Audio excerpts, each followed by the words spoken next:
at this pretty little flower. I was telling you before, it's some kind of ginger relative. Curcumin, I'm gonna say turmeric, I'm not really sure. But anyway, I noticed this morning that, well, I had noticed before these little pockets here, they actually hold water. I don't know if you can see the water, but insects have been dipping their, oh, here we go, dipping their little beaks in there to drink a little water. It's really cool. It's just a wasp for the most part, but they're getting their little refreshment out of the water. I'm sorry. Mosquitoes are biting me. It's really cool. It's like, I want to say it's like, these are some kind of calyxes. I don't think this is an actual flower right here. But these are flowers that are opening up on the sides. And you can kind of see in the pocket there's stuff happening in there, which I guess is going to be the next flower. And this one here is a spent flower in here. But so pretty. Do you see this?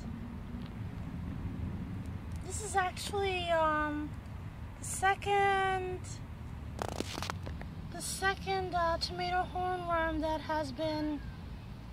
See, look at how the wasp is depositing her eggs, parasitizing. Oh, poor thing! It's like writhing in pain. Please leave me alone, worminator. Thank you, Bevic777, for that that name. I think I'm gonna use that.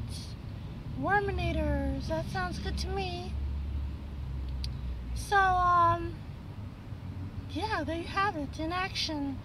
She's putting her eggs in, and she's also, actually, I'm not sure if she's putting her eggs in. So yeah, this is the second one actually. The first one I lost track, and I don't know where it went. But then a couple days ago I saw this guy. He seemed perfectly healthy and strong, but you know, when I came out this morning I found it on the ground, but I saw these leaves had been eaten up. All these leaves had been eaten, and I tried very hard to resist the urge to kill it immediately. I didn't kill it immediately, I just left it because I knew that my worminators would be on the prowl and on the job. So there it goes, and good riddance. In spite of this poor broccoli plant being harassed and picked over,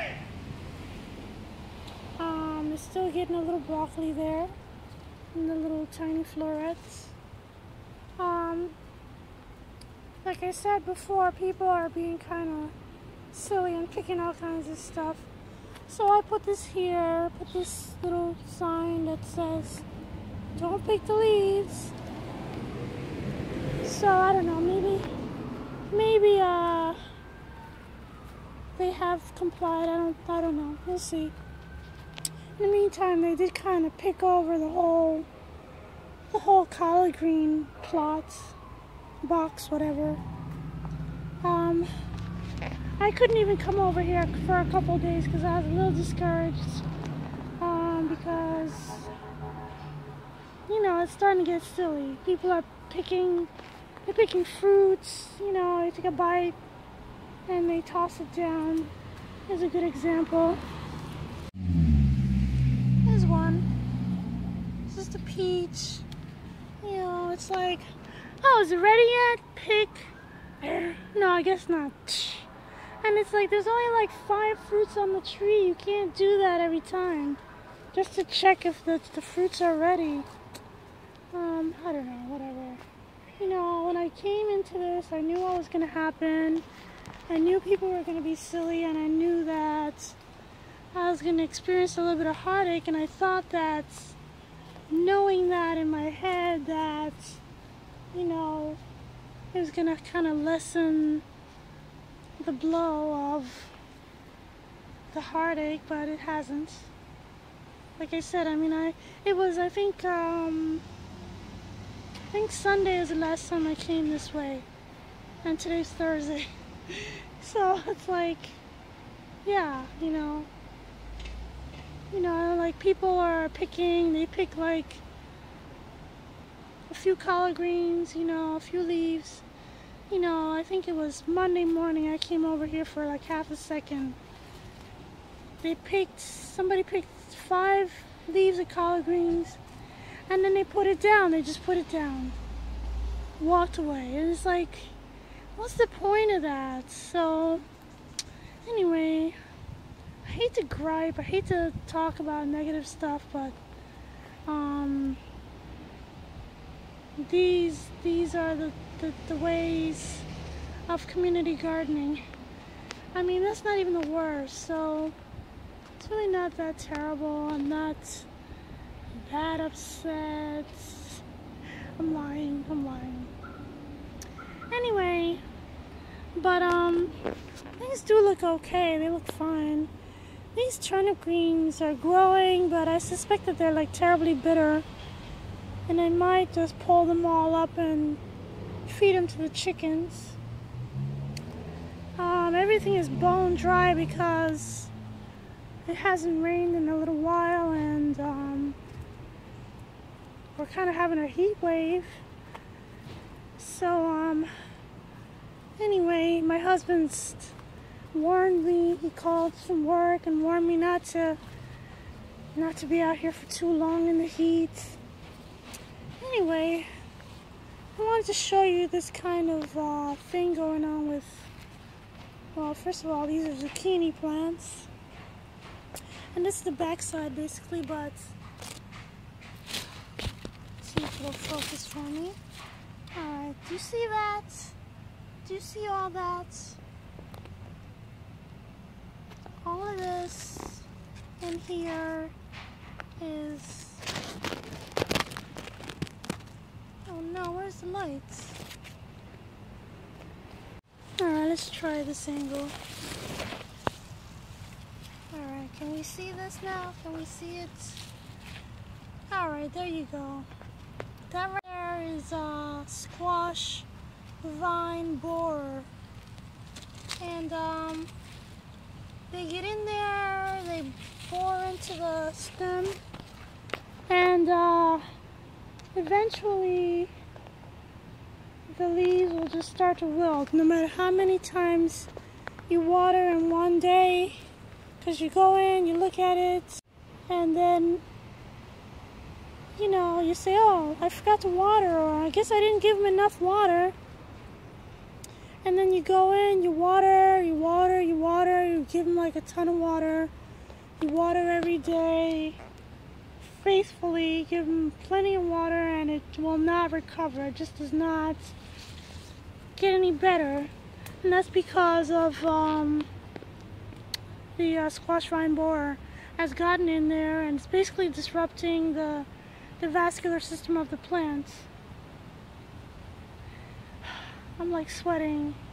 I think I should go home because I don't have any water. I always do this.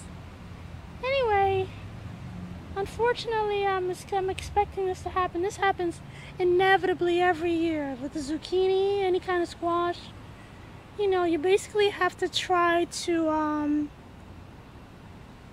you just have to try to plant them a little bit later in the summer, expecting that they'll grow fast, which they do, and kind of catch up, and you know, maybe miss most of the squash vine borer beetle. But anyway, right now now they do look really good. I mean, they look lush. They love the heat. I have not watered anything in days, and I definitely have not watered that. If I water anything, I'll water the brassicas. This bed over here, for some strange reason, is not a good one. I think that they must put different soil in there, because everything else, the cabbages look good. You know, and I hardly water. If I water anything, I'll water this. I'll water the cabbages. I might water these string beans. And I'll water the collard greens at the very front, which is what I did today. I didn't water anything else because there's not a lot of water in that barrel. It hasn't rained to fill the barrel. They did not bring us any water, which, you know, what are you going to do? You know, I'm kind of relying on the kindness of, you know, people that are busy and don't really have time for me all the time.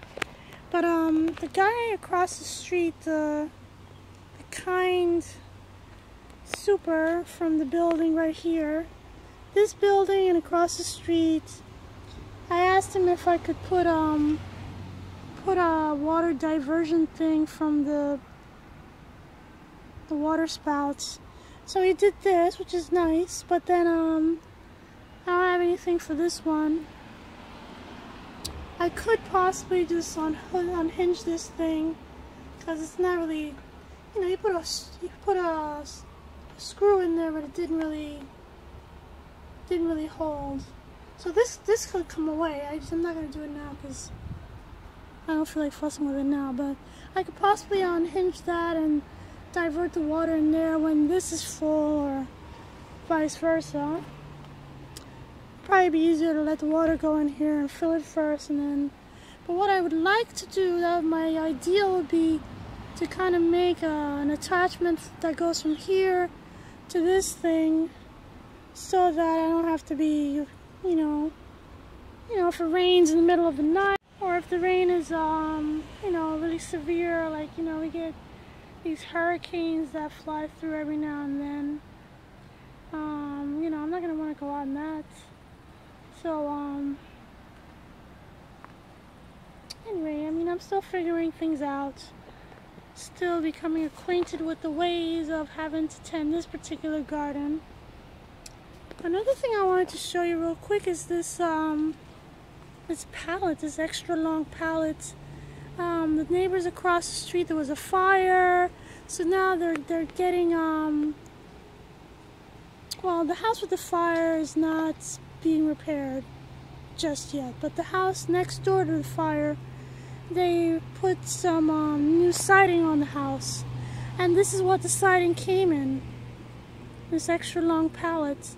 And of course I looked at it and I said, hey, this will make a nice fence at the front of the garden. So I told my husband about it, and he bought a couple of these, I don't know what you call them. It's like these green bars, metal, that you like stake into the ground. I guess they're stakes. Stake to the ground, and they hold real hard, real solid. So he got like 3 of them. I'm not sure why he got 3, but maybe he got 2 to hold this, and another one, because there's already a bar here from the previous fence. So maybe we'll get another pallet and put here, and the other one, this one here, will go over here in front of this this garden bed, and I guess it'll probably just open up right here in front of this chair, this bench. And so then it'll kind of, I don't know, I mean, I'm not really sure what I'm hoping to accomplish by having a fence up, but I think it'll help with, certainly with the trash blowing in, because trash blows in and it blows in, whatever. You know, maybe if it doesn't blow in as easily, I'll have a little better control over that stuff. you know, and I think it also helps people to see that somebody's caring for the garden, although it's very clear to be seen that somebody's caring for the garden. I mean, oh, I forgot to show you guys this thing. I made these signs for, I think maybe a couple of weeks ago. It's rained since, so it's got a little wash away, wash down. But it's very small. I made these out of the same crate that I used to make the signs. So I used that whole thing, those signs. Anyway, I used the whole thing. I was very excited. I used the wire, I used all the bars, and I used the little attachments. Anyway, I was very excited. So, because I'm like the queen of reusing and recycling. So, and repurposing, of course. Like I said, I should probably go in the house because it's very hot. It's the middle of the day and I don't have any water, so. Story of my life. Thanks for watching.